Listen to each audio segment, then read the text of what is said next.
Good morning বন্ধুরা, আশা করি সবাই খুব ভালো আছো, সুস্থ আছো। আমিও খুব ভালো আছি। নতুন একটা ভিডিওতে তোমাদের সকলকে জানাই অনেক স্বাগত। সকাল এখন 5:30 বাজে। সকালের ওয়েদারটা কেমন থাকে, মানে সকালটা কেমন হয় সেটাই তোমাদেরকে দেখালাম। আর এই দেখো, হনুমান চলে এসেছে সকালের পরে। এখন কিন্তু বাজে প্রায় 10টা। ভালোই রোদ উঠে গেছে, দেখে বুঝতেই পারছো যে বেলাটা অনেকটাই বেড়ে গেছে। হ্যাঁ, 10টার সময় হনুমান এসেছে। আর এই হনুমানগুলো আমার সেই বেগুনগুলো খেয়ে নিয়েছে। তোমাদেরকে আগের ভিডিওতে দেখিয়েছিলাম যে আমাদের গাছে অনেক বেগুন হয়েছে, সেগুলো ওরাই খেয়ে নিল। রান্না বান্না আজকে আর তোমাদের সঙ্গে শেয়ার করলাম না। আজকে কি কি রান্না করলাম সেটাই দেখাই। ভাত তো আছেই, মিচুলির চচ্চড়ি করেছি। আর তার সঙ্গে পাতলা করে ডিম আলুর ঝোল, এটা আমার বড় ছেলের জন্য, যেহেতু ও মাছ খায় না। আর আমাদের জন্য করেছি ফুলকপি আলু দিয়ে একদম পাতলা করে মাছের ঝোল। এই ছিল আজকে দুপুরের রান্না বান্না। অনেকটাই দেরি হয়ে গেছিল, তাই আর রান্না বান্না তোমাদের সঙ্গে শেয়ার করতে পারিনি। যাই হোক, দুপুরে তো খাওয়া দাওয়ার পরে এখন কিন্তু বিকালবেলা একটু দুধটা জাল করে নিচ্ছি। আর তার সঙ্গে সকালবেলা ডিম নিয়ে এসেছিল, সেই ডিমগুলোকে ধুয়ে পরিষ্কার করতে হবে।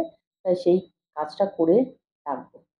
আজকে আবার যাব দুই ছেলেকে নিয়ে সার্কাস দেখতে, তাই একটু কাজটা এগিয়ে রেখে যাচ্ছি। ডিমগুলো ধুয়ে রেখে যাব, বাড়িতে এসে তারপরে এগুলো আবার ঠিকঠাক জায়গায় রাখবো। আজকাল তোমাদের সঙ্গে ঠিকঠাক মতন ভিডিও শেয়ার করতে পারছি না। কিছু সমস্যার কারণে প্রত্যেকদিন ভিডিও তোমাদের সামনে নিয়ে আসতে পারছি না। আশা করব আগামী দিন থেকে নিশ্চয়ই প্রত্যেকদিন একটা করে ভিডিও তোমাদের সামনে নিয়ে আসবো। দেখো, দুই ছেলেকে নিয়ে বেরিয়ে পড়লাম। টোটোও দাঁড়িয়ে আছে, টোটো করেই যাব। আজকে আমাদের সঙ্গে আর কেউ যাবে না। তোমরা যারা হরিণঘাটার আশেপাশে থাকো তারা কিন্তু সার্কাস দেখতে আসতে পারো। সার্কাসটা হচ্ছে বড়জাগুলিতে। আমার বাড়ি থেকে টোটো করে গেলে 7 থেকে 10 মিনিটের মধ্যেই পৌঁছে যাওয়া যায়। তাও অতটা সময় হয়তো লাগে না। সার্কাস তো দেখতে যাচ্ছি, আর কেমন সার্কাস হলো তোমাদেরকেও একটু দেখাবো। অনেক বছর পরে সার্কাস দেখতে যাচ্ছি। সার্কাসটা দেখতে যাওয়ার মূল কারণ হচ্ছে আমার ছোট ছেলেটা ভীষণ বায়না করছিল যে সার্কাস দেখতে যাবে। তাই ভাবলাম চলো ঘুরেই আসি, একটু দেখিয়ে নিয়ে আসি। আমরা যাচ্ছি 5টা 7টায় যে শো হয় সেটাই। চলে এলাম সার্কাসের মাঠে। সার্কাসের প্যান্ডেল দেখতেই পাচ্ছ। এবার তো ভিতরে যাব। 60 টাকা আর 100 টাকা করে টিকিট। আমরা 60 টাকার টিকিটটা কেটেই কিন্তু ঢুকেছিলাম। সার্কাস তো দেখতে ঢুকেছি, কিন্তু সেই ছোটবেলার সার্কাস আর এই সার্কাসের মধ্যে অনেক তফাৎ। ছোটবেলায় পশু পাখি নিয়ে সার্কাস দেখানো যেত, কিন্তু এখন তো সেগুলোর নিয়ম নেই।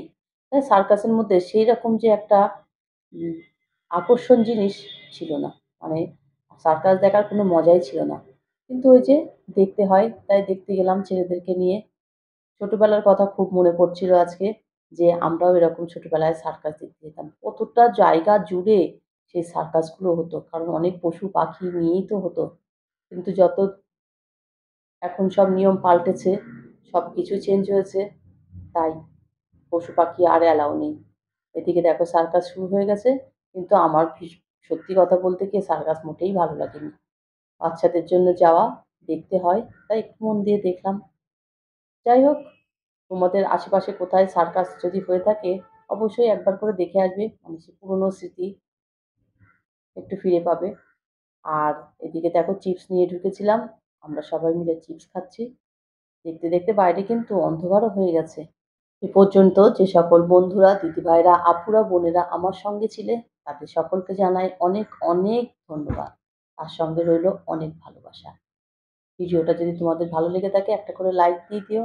আর বেশি ভালো লাগলে বা নতুন বন্ধু হলে অবশ্যই সাবস্ক্রাইব করে আমার পাশে থাকতে পারো। সার্কাস দেখে বাড়িতে চলে এলাম।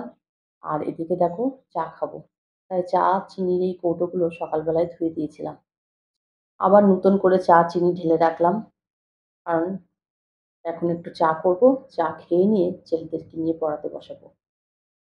চা সঙ্গে দুটো টোস্ট আর একটু বেশি পরিমাণে নিমকি নিয়েছিলাম, মানে দুই ছেলে খাবে আর আমি তো চা খাবো। এই চা খেতে খেতে ভিডিওটা আজকে শেষ করব। আজ আর ভিডিওটা বড় করলাম না। আজ তাহলে এই পর্যন্ত। আমার ভিডিওটা যদি তোমাদের ভালো লেগে থাকে please like, comment, share and subscribe করো। সবাই খুব ভালো থেকো, সুস্থ থেকো।